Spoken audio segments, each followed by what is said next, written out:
One Christain Eriksen. Eriksen, we know, Danny, available to sign on a free following the expiry of his Brentford contract. Simon, it was your before we go to Danny, it was your argument that in terms of a bit of loyalty, in terms of the fact that Brentford came in when nobody else did. Yeah. Maybe Christian would be well employed to stay with Brentford and give something back. Well, mine's a moral and integrity-based argument. I think they should have had first dibs. Idealistic, really. I think they should have first dibs, and he shouldn't necessarily have to compromise the pay packet he can get. They should be able to match, and if they can't match it, then he gets the choice. But of course, the other side of the argument is, why didn't they put an option in?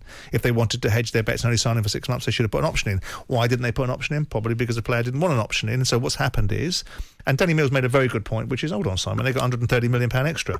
Well, did they? Because you mean the players that stayed there will get the 130 million extra. Matthew Benham will probably see about 75p of it. But the bottom line is that Eriksen has been given an opportunity to re-establish his career. His ability was unquestioned. His medical condition was not.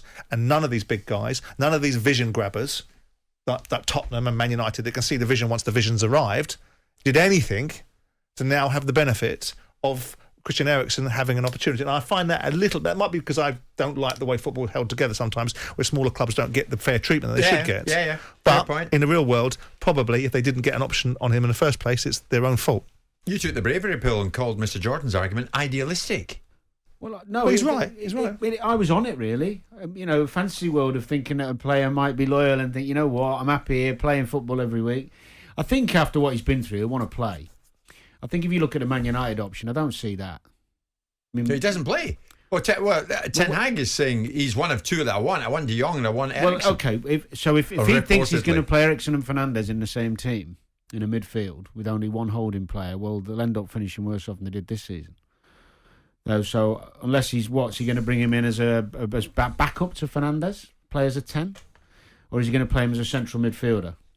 So if you're talking about bringing De Jong in and Eriksen in the midfield, where's the legs? Where's the tenacity? Where's the tough tackling physical presence? There isn't one. So that's a strange one for United, why they'd want Eriksen. I don't get that. They've got enough forward players, creative players. I don't see that. Tottenham, going back home, he'll understand, he'll know the surroundings. Apparently he wants to be in London. That sounds much more feasible. The only thing with that, if I was Eriksen, because I'd be looking, where am I going to play? I need enough games. I just want to enjoy my football, because I'm sure he's financially fine. Does he fit in at Spurs as well? Well, they're going to play. He had him, didn't he? You can apply the same. Conte had him. Yeah, he had him in Milan. We didn't play that often. Mm. So he's going to play a 3-4-3. He looks that way. The players he's bringing in. Mm. The front three, I don't think Eriksen gets in the front three as in the first 11 when you've got Son, Kane, Kulusevski, because he likes them more as wing. Eriksen's not a winger. And if you're talking about the two in midfield, well, he's got Basuma. He's just signed a lad from Brighton to play in there and compete with Bentancur and Højbjerg. Yeah. So I don't see that one either, really, but more likely Tottenham than Man U.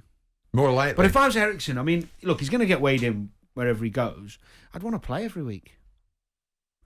No, of course. Especially after you say what he's been through, etc. Exactly. I wanted to play every week and haven't been through what he's been through. But Ten Hag and he will have a relationship. We know that. De Jong and Ten Hag have a relationship. So United think getting someone who's been at Brentford and been one of Tottenham's main players in the past in an unsuccessful era where they won nothing, they think bringing Eriksen is going to make them more competitive. If you're Eriksen, what's the most attractive proposition?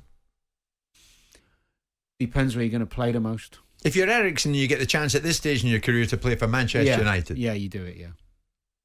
Isn't it? Over Tottenham. Yeah, but I don't think he's going to play at United.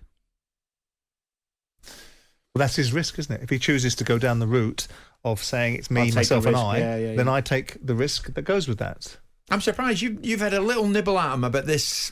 Well, I do. You should be putting Brentford at the top of your list, I understand both Christian. sides of the argument because on the real world, which I want people to live in, which I made the argument about Richard Arnold, you have to accept the parameters of the real world. In the idealistic world, that I'd like to try and sit astride the two. I think there is a moral obligation at times for people to behave properly and appropriately. But I also understand in the real world, if you're confronted with a situation where you're going to be sat at Brentford, you could be facing a relegation battle, you could not potentially have an opportunity to play for Manchester United or Tottenham again in your career, you're going to be conflicted. But I just think sometimes there is a right way to do things and there is a wrong way to do things. And if Brentford wanted him. It's their own fault, perhaps they didn't get him on an option. But if they want him now, they should have first dibs to match any kind of salary he can get somewhere else, so he's not compromised. And if they choose to dip out of that, then that's their choice. They were given first opportunity. And it just, to me, they took a risk with Eriksen. They gave him a chance and he paid them back. And Danny Mills the other day was right. He paid them back with 130 million quid worth of revenue for getting a retention of the Premier League. Absolutely no argument with that. It's a fair observation and a fair pushback. Yeah. But I do think something in this world is about people doing the right things and not all being centred in self-interest. Okay. All the time. Jim White and Simon Jordan. Monday to Friday mornings from 10 on AM, on DAB, via the talkSPORT app and on your smart speaker. talkSPORT.